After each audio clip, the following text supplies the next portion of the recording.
Ito na siya. Nilagyan ko siya ng yung Mexican pepper, jalapeno, maanghang yun. Tapos, garbanzos, and carrot. Wala kasi ako ibang available na vegetable, guys. Kaya ito lang. Tapos, nilagyan ko rin siya ng yung nasa bote, yung pang curry siya. Product of Thailand. Ito yun. Pakita ko sa inyo. Yan. Yan. Para mas malasa. Tapos nilagyan ko rin ng ano, cheese.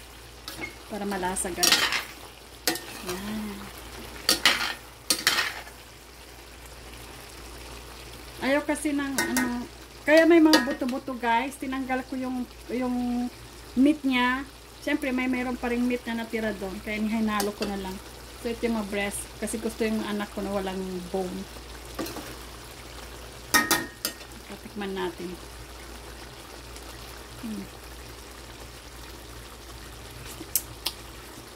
Sarap. Hi guys, nagluluto ako ng chicken apitada.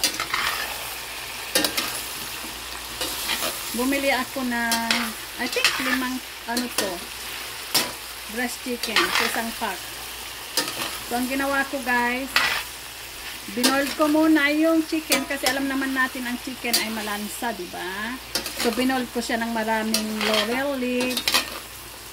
Tapos, lagyan ko ng suka and asin.